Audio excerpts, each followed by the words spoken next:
Morning, dear students. Now we will study about the trend in properties. अब मैंने आपको atomic radii का एक वीडियो भेजा था, आपको क्लियर हो गया होगा कि what is atomic radii. Atomic radii क्या होता है?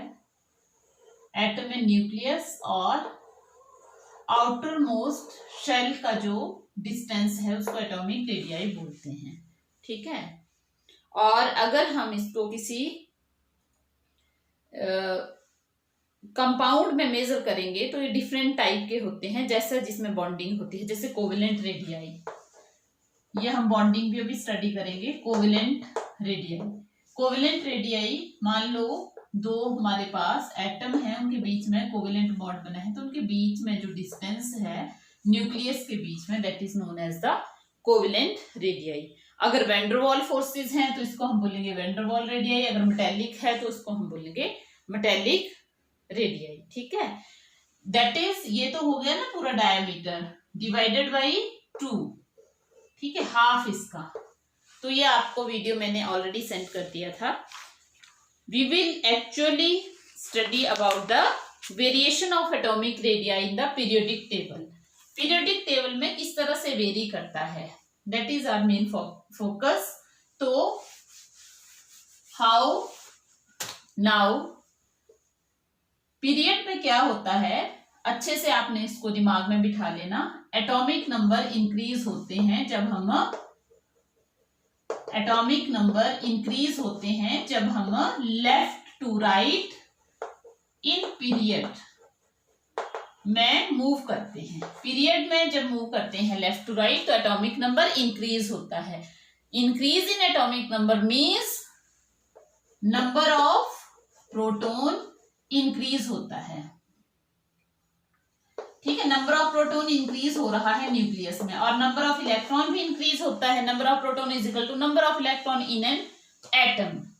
ठीक है, नंबर ऑफ प्रोटॉन इंक्रीज हो रहा है न्यूक्लियस में, लेकिन जब आपने आउटर इलेक्ट्रॉनिक कॉन्फ़िगरेशन इसकी स्टडी की थी, ठीक है, तो आपने ये भी देखा था कि जब इलेक्ट्रॉन जो एंटर करता है वो सेम शेल में एंटर करता है। सेम शेल मींस उसके लिए प्रिंसिपल क्वांटम नंबर सेम होगा। ओके, दैट मींस यहां पे क्या होगा, नंबर ऑफ प्रोटॉन इंक्रीज होते जाएंगे, और जो इसका वैलेंस शेल होगा या जो जिसमें भी इलेक्ट्रॉन फिल हो रहे हैं उसमें एक एक इलेक्ट्रॉन एंटर होता जाएगा, जैसे हम step by step left to right periodic table में क्रॉस होते जाएंगे। ठीक है, जैसे मान लो यहां से हम क्रॉस हो रहे हैं। Let the example of the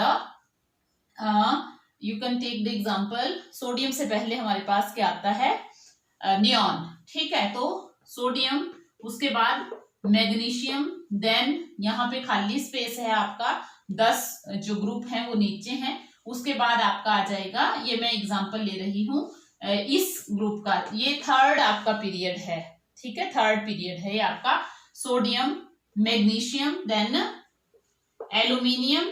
ठीक है, 14 होता है सिलिकॉन का। सिलिकॉन के बाद आपका आता है सल्फर, और सल्फर के बाद क्लोरीन, देन कितना इंपॉर्टेंट है एटॉमिक नंबर याद करना, बहुत इंपॉर्टेंट है। ठीक है, क्लोरीन के बाद आपका आ जाएगा हेयर आर्गन 18। ठीक है, इस तरह से जब आप इसका एटॉमिक नंबर देखेंगे ना, ये हम from left to right move कर रहे हैं। ये मैं सिर्फ एक एग्जांपल मैंने उठाया यहां से। जब आप इसकी इलेक्ट्रॉनिक कॉन्फ़िगरेशन लिखेंगे, ये आपको असाइनमेंट है, होम असाइनमेंट, आप इसकी इलेक्ट्रॉनिक कॉन्फ़िगरेशन लिखेंगे और आप देखेंगे कि जो एंटर, ये थर्ड पीरियड को बिलोंग करते हैं। 1s2, 2s2, 2p6, 3s1, ये इसके आउटर इलेक्ट्रॉनिक कॉन्फ़िगरेशन है। 3s2 थर्ड पीरियड को, क्योंकि n की वैल्यू क्या है यहाँ पे 3 है। ठीक है, अब ये आपका अकॉर्डिंगली भरता जाएगा p6 तक। यहाँ पे p1 होगा, p2, 3p3, 3p4, 3p5 and so on. ठीक है, इस तरह से ये भरता जाएगा और 3p6 आ जाएगा यहाँ पे। जैसे जैसे हम यहां से यहां को मूव करेंगे, आपका जो शेल है बाहर वाला वो कौन सा है, थर्ड, और बीच में आपका न्यूक्लियस है, वहां पे प्रोटॉन इंक्रीज हो रहा है। अब ये जो यहाँ प्रोटॉन होता है और न्यूट्रॉन होता है, यू नो दैट न्यूट्रॉन जो है न्यूट्रल होता है, प्रोटॉन के ऊपर पॉजिटिव चार्ज होगा, वो जो पॉजिटिव चार्ज होता है वो इस यहाँ पे जो आउटर शेल में इलेक्ट्रॉन है, सारे ही इलेक्ट्रॉन को वो अट्रैक्ट करता है अपनी साइड को, ठीक है। तो एक्चुअल में एटॉमिक रेडियस क्या होता है, इस न्यूक्लियस की डिस्टेंस आउटर मोस्ट इलेक्ट्रॉन से। दैट मीन्स ये डिपेंड करेगा इसके बीच में अट्रैक्टिव फोर्सेस कितनी हैं। जितनी ज्यादा अट्रैक्टिव फोर्सेस होंगी उतना ही जो रेडियाई होगा वो कम होगा। अट्रैक्टिव फोर्सेस मीन्स आपस में बॉन्डिंग, जितनी ज्यादा अट्रैक्शन होगी उतना ही वो डिस्टेंस कम होता जाएगा, ठीक है। अगर रिपल्सन ज्यादा होगी तो डिस्टेंस बढ़ता जाएगा। तो न्यूक्लियस इलेक्ट्रॉन को जिस फोर्स से अट्रैक्ट करता है उसको बोलते हैं न्यूक्लियर चार्ज, ओके। क्या बोलते हैं उसको, न्यूक्लियर चार्ज। अब बीच में क्या होता है, कई बार बीच में और भी फैक्टर अफेक्ट करते हैं इसकी प्रोटॉन की अट्रैक्शन को टुवर्ड्स द इलेक्ट्रॉन। कौन कौन से फैक्टर होते हैं वो भी हम स्टडी करेंगे, ठीक है। और जो फैक्टर अफेक्ट करते हैं तो एक्चुअल में वो कितना चार्ज, कितना अट्रैक्शन फील कर पा रहा है। एक्चुअल में जो अट्रैक्शन होती है that is known as the effective nuclear charge, ठीक है। That is known as effective, कितना इफेक्ट है प्रोटॉन का इलेक्ट्रॉन के ऊपर। अब जैसे जैसे हम लेफ्ट टू राइट मूव करेंगे नंबर ऑफ प्रोटॉन इंक्रीज होते जाएंगे। नो डाउट इलेक्ट्रॉन भी इंक्रीज हो रहा है वन बाय वन, लेकिन इलेक्ट्रॉन जो है वो सेम शेल में एंटर कर रहा है, इसलिए जो इफेक्टिव न्यूक्लियर चार्ज है वो इंक्रीज होता जाएगा। इफेक्टिव न्यूक्लियर चार्ज इंक्रीज होगा। दैट मीन्स अट्रैक्शन इंक्रीज हो गई, प्रोटॉन ज्यादा अट्रैक्ट कर रहा है इलेक्ट्रॉन को। दैट मीन्स इलेक्ट्रॉन प्रोटॉन के और नजदीक आ रहा है न्यूक्लियस के, तो एटॉमिक रेडियस क्या होगा, डिक्रीज, ठीक है। अगर इफेक्टिव न्यूक्लियर चार्ज इंक्रीज हो रहा है लेफ्ट टू राइट तो एटॉमिक रेडियस क्या हो जाएगा, डिक्रीज। ये बहुत जरूरी है ये पॉइंट समझना, क्योंकि अगर ये आपने समझ लिया एटॉमिक रेडियस का ट्रेंड तो बाकी सारी चीजें इसी के ऊपर डिपेंड करती हैं, इफेक्टिव न्यूक्लियर चार्ज के ऊपर, इसी के साथ इंटररिलेटेड है, ठीक है। इफेक्टिव न्यूक्लियर चार्ज इंक्रीज होगा तो एटॉमिक रेडियस डिक्रीज हो। इफेक्टिव न्यूक्लियर चार्ज इंक्रीज होने का मतलब है कि प्रोटॉन और इलेक्ट्रॉन के बीच में अट्रैक्शन इंक्रीज होगी। दैट मीन्स दोनों की डिस्टेंस जो है वो कम हो जाएगी, ओके। अब this is the trend in the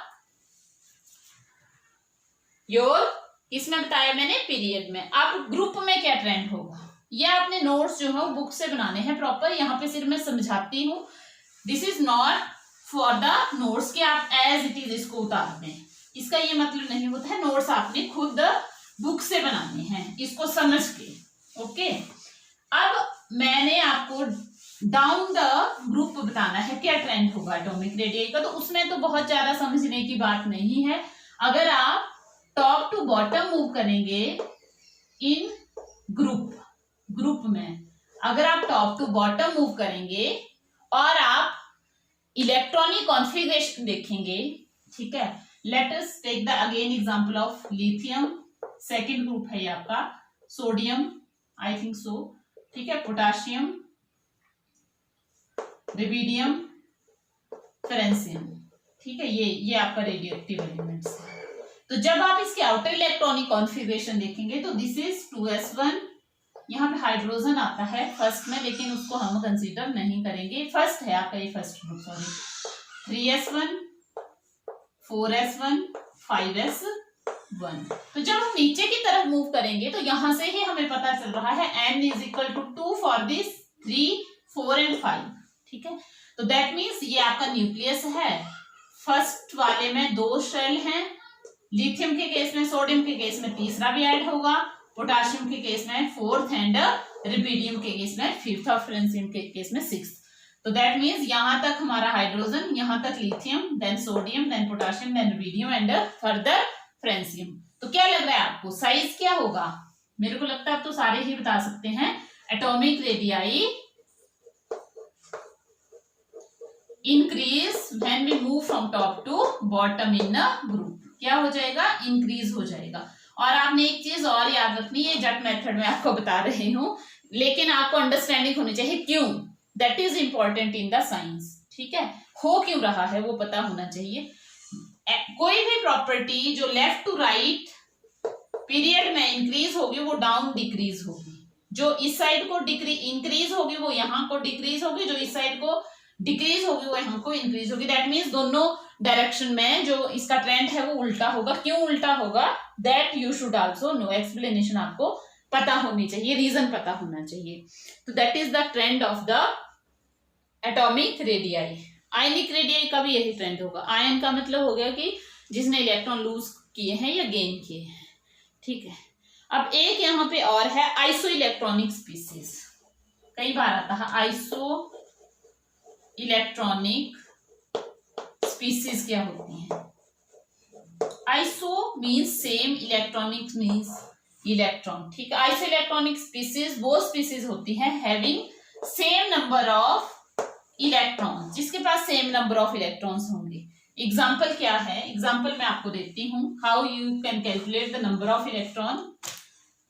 यहां पे ले लिया मैंने आर्गन के पॉजिटिव, ठीक है, NO2 नेगेटिव। इसका एटॉमिक नंबर यू नो 18, तो 18 इलेक्ट्रॉन होंगे। इसका एटॉमिक नंबर होता है 19, लेकिन प्लस चार्ज है इसके ऊपर एक, तो दैट मीन्स इसने एक इलेक्ट्रॉन लूज किया है, तो 19 होता है इसका एटॉमिक नंबर। एक इलेक्ट्रॉन लूज कर दिया, 19 थे, इसके पास कितने रह गए 18। ऑक्सीजन का एटॉमिक नंबर होता है 16।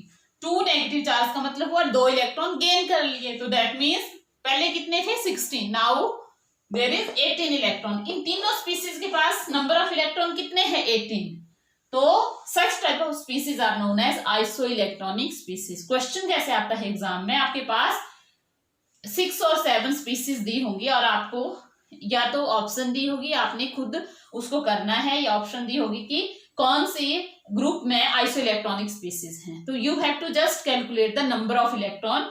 वो आपको कहां से पता चलेगा, एक तो आपको उसका एटॉमिक नंबर पता होना चाहिए, और पॉजिटिव चार्ज है तो उतने इलेक्ट्रॉन माइनस कर देने एटॉमिक नंबर से, अगर नेगेटिव चार्ज है तो ऐड कर देने। That is the iso electronic species. Definition आप टेक्स्ट से देख सकते हो। ओके, एक और है इसमें, 2 बहुत इंपॉर्टेंट क्वेश्चन है, वो भी मैं आपको यहाँ पे एक्सप्लेन करती हूँ।